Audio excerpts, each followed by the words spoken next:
প্রযুক্তির রাজা মানেই চীন, এই ধারণা আরও একবার প্রমাণ করল বেইজিং। যুক্তরাষ্ট্র ও তার পশ্চিমা মিত্রদের সঙ্গে এককভাবেই টেক্কা দিয়ে প্রযুক্তি খাতে অভাবনীয় সাফল্য অর্জন করেছে তারা। অনেক ক্ষেত্রেই পেছনে ফেলছে পশ্চিমাদের। এবার এক নতুন হাই পাওয়ার মাইক্রোওয়েভ বা HPM অস্ত্র আবিষ্কার করে বিশ্বকে চমকে দিয়েছে চীনা বিজ্ঞানীরা। চীনা গবেষকদের তৈরি এই অস্ত্রটি স্টারলিংক কিলার নামে পরিচিতি পেয়েছে।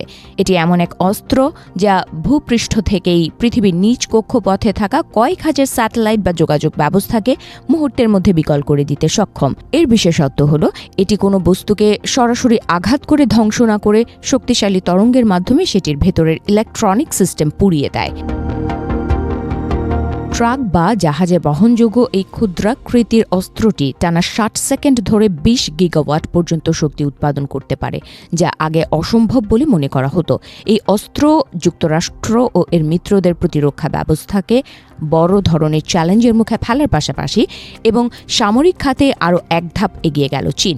চীনা গবেষক ও সংবাদ মাধ্যমের দাবি অনুযায়ী এই অস্ত্রটি মূলত কোনো বস্তুকে শারীরিকভাবে ধ্বংস না করে শক্তিশালী রশ্মি বা তরঙ্গের মাধ্যমে তার ইলেকট্রনিক সিস্টেম, কমান্ড নেটওয়ার্ক এবং আধুনিক যুদ্ধ সরঞ্জামকে অচল করে দেয়। TPG-1000CS নামের এই ডিভাইসটি ওজন মাত্র 5 টন, দৈর্ঘ্য 4 মিটারের মতো।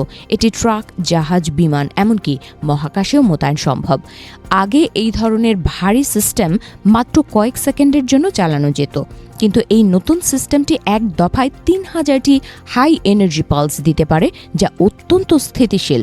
সামরিক বিশেষজ্ঞদের মতে 1 গিগাওয়াটের বেশি শক্তি মহাকাশের নিম্ন কক্ষপথের স্যাটেলাইটগুলোর মারাত্মক ক্ষতি করতে পারে। স্পেস এক্সের স্টারলিংক স্যাটেলাইটগুলো এখন আগের চেয়ে নিচে অবস্থান করায় এগুলো চীনের এই অস্ত্রের নাগালে চলে এসেছে। এই অস্ত্রটি স্যাটেলাইটের অ্যান্টেনা, কেবল এবং অন্যান্য ফাঁক ফোকর দিয়ে শক্তিশালী রেডিও ফ্রিকোয়েন্সি এনার্জি ঢুকিয়ে দেয়, যা উচ্চ ভোল্টেজের মাধ্যমে ভেতরের যন্ত্রাংশ পুড়িয়ে ফেলে। সামরিক বিশেষজ্ঞদের মতে তাইওয়ানের বিরুদ্ধে কোনো অভিযান শুরু করলে চীন এই HPM অস্ত্রকে প্রথম সারির হাতিয়ার হিসেবে ব্যবহার করবে। এটি তাইওয়ানের command centre, radar station, missile defence system এবং বিদ্যুৎ ও যোগাযোগ ব্যবস্থাকে নিমেষেই অচল করে দিতে পারে। ফলে কোনো রক্তক্ষয়ী যুদ্ধ শুরুর আগেই তাইওয়ানের প্রতিরোধ ক্ষমতা ভেঙে পড়বে। চীনের বর্তমান সামরিক কৌশল হল শত্রুর যন্ত্রপাতির বদলে তাদের পুরো সিস্টেম ধ্বংস করে দেওয়া। চীনের এই অস্ত্র সামনে আসতেই এর হুমকি মোকাবেলায় কাজ শুরু করেছে যুক্তরাষ্ট্র এবং এর মিত্ররা। তারা এখন কোয়ান্টাম সেন্সিং প্রযুক্তির দিকে ঝুঁকছে।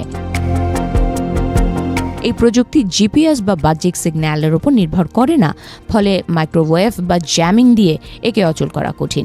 এছাড়া যুক্তরাষ্ট্র তাদের মহাকাশ প্রতিরক্ষা ব্যবস্থাকে আরও শক্তিশালী ও বিকল্প ব্যবস্থা সম্পন্ন করার চেষ্টা করছে, যাতে চীনের এই অস্ত্রের আঘাতে একটি স্যাটেলাইট ধ্বংস হলেও পুরো নেটওয়ার্ক সচল থাকে। গবেষকদের মতে সরাসরি মিসাইল ছুড়ে স্যাটেলাইট ধ্বংস করার চেয়ে মাইক্রোওয়েভ অস্ত্র ব্যবহার করা অনেক বেশি কার্যকর এবং এটি যুদ্ধের উত্তেজনা দ্রুত বাড়িয়ে দিতে পারে। এটি এমন এক ধরনের সিস্টেম ডিস্ট্রাকশন ওয়ারফেয়ার, যেখানে শত্রু স্নায়ু বা যোগাযোগ ব্যবস্থাকে বিকল করে দিয়ে তাদের লড়াই করার মানসিকতাকে ধ্বংস করে দেয়া হয়।